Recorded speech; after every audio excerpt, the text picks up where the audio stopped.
Continuamos hablando de la integral definida y ahora vamos a ver un ejemplo de cómo ir de la integral definida a calcular el límite asociado a ella. Antes de eso, recordemos la definición. Recuerden que si tenemos una función que está definida en un intervalo cerrado AB, subdividimos el intervalo AB en n subintervalos, cada uno de largo delta x igual a b menos a entre n.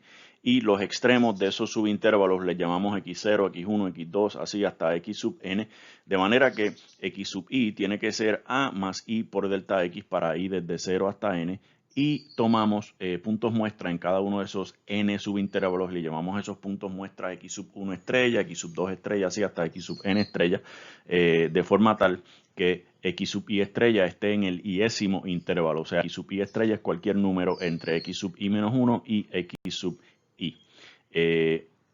Así las cosas, tenemos que definimos la integral definida de f en ese intervalo cerrado desde a hasta b, hacer el límite cuando n tiende a infinito de la sumatoria de i igual a 1 a n de f de x sub i estrella por delta x, si ese límite existe. ¿Sí? Y si ese límite existe, decimos que f es integrable en ese intervalo cerrado de a a b, y también en términos de notación escribimos la integral, o esto se lee la integral de a a b de f de x. Esta s elongada lo que representa es esta suma infinita que tenemos acá a mano derecha. A mano derecha, fíjense que lo que tenemos es una suma infinita de áreas. Estas son las áreas de los rectángulos correspondientes en cada uno de los n intervalos, y estamos dejando que n tienda a infinito. Aquí tenemos entonces el área neta exacta bajo la curva en ese intervalo cerrado desde A hasta B. Este ejemplo dice: evalúe la integral definida de 0 a 5 de 4 menos 2x de x. Recuerden que aquí lo que vamos a calcular es el área neta bajo la curva 4 menos 2x en este intervalo cerrado en el eje x desde 0 hasta 5. Los pasos siempre son los mismos. El primero es determinar quién es delta x, que es la diferencia de los extremos del intervalo, en este caso 5 menos 0, y dividirlo por n.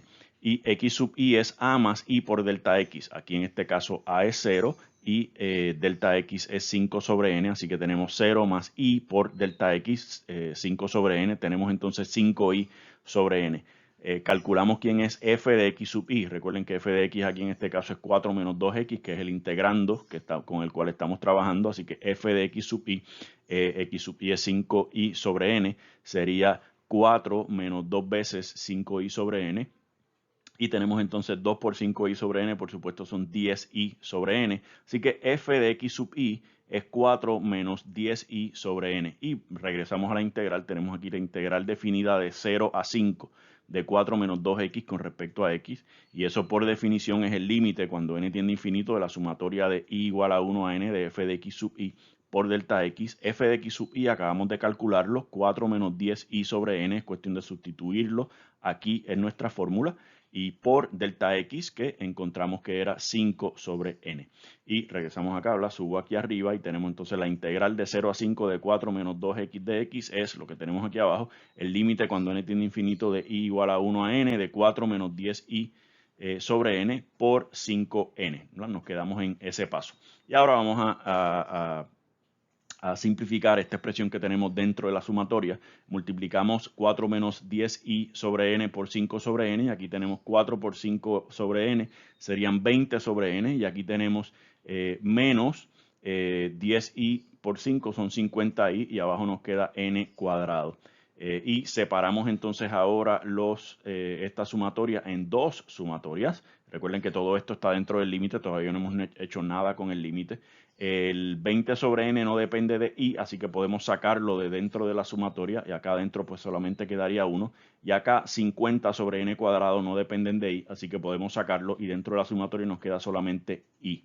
Y entonces ahora evaluamos la sumatoria de i igual a 1 a n de 1. Recuerden, esto es 1 más 1 más 1 más 1 n veces. Eso nos queda n. Tienen que repasar las fórmulas estas de sumatoria. Si no las recuerdan, les va a ser siempre útil.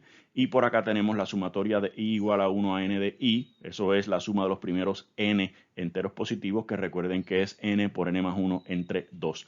Así que tenemos aquí, si se fijan, 20 sobre n por n, las n se cancelan y me queda 20. Y por acá tenemos 50 entre 2 es 25. esta n me puede llevar una de las de acá y me queda entonces n en el denominador, y acá arriba en el numerador me queda n más 1. Si quieren, esto es 25n más 25 entre n.